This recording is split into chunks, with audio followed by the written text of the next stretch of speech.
హోంమంత్రిగా నాగబాబు ఏంటిది అనుకుంటున్నారా?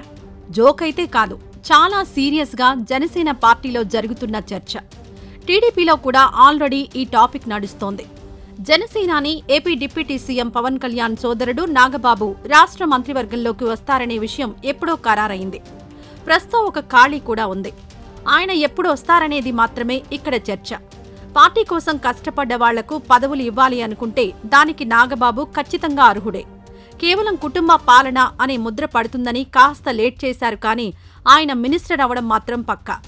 2014 తర్వాత ప్రభుత్వం నడుపుతున్నప్పుడు తన కొడుకు నారా లోకేష్ను మంత్రివర్గంలోకి తీసుకున్న చంద్రబాబు నాయుడు ముందుగా క్యాబినెట్ బెర్త్ కట్టబెట్టి ఆ తర్వాత ఎమ్మెల్సీగా సభా ప్రవేశం చేయించారు. నాగబాబు విషయంలో కూడా అదే సిద్ధాంతం పాటించాలని, తర్వాత ఎమ్మెల్సీగా చేయవచ్చు, ముందుగా మంత్రి పదవి ఇవ్వాలని కార్యకర్తలు కోరుకుంటున్నారు. అయితే పవన్ ఇటీవల ఒక కార్యక్రమంలో మాట్లాడుతూ ఆయన ముందుగా ఎమ్మెల్సీ కావాల్సి ఉందని, తర్వాత క్యాబినెట్లోకి వస్తారని వ్యాఖ్యానించారు. కానీ జనసేన వర్గాల సమాచారం ప్రకారం సంక్రాంతి తర్వాత ముందుగా క్యాబినెట్ పదవే వరిస్తుందని, ఆ తర్వాతే ఆయన ఎమ్మెల్సీ అవుతారని తెలుస్తోంది. మరి ఆయనకు ఏ శాఖ కేటాయిస్తారని ప్రశ్న అందరిలో ఉండిపోయింది. అదే జనసేన వర్గాల ప్రకారం నాగబాబుకు హోంశాఖ కేటాయిస్తారని అత్యంత విశ్వసనీయ సమాచారం.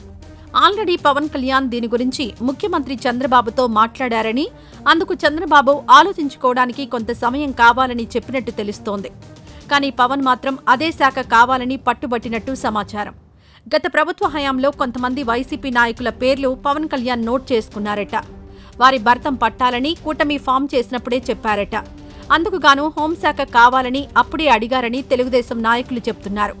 పవన్ హోంమంత్రి అయితే తర్వాత వైసీపీ వాళ్ల మీద జరగబోయే దాడులకు, దారుణాలకు పవనే బాధ్యత వహించాలని, అధికారంలోకొచ్చిన కొత్తలో అలాంటి చెడ్డ పేరు వద్దని వ్యూహాత్మకంగా ఒక మహిళకు ఆ శాఖ కేటాయించారు.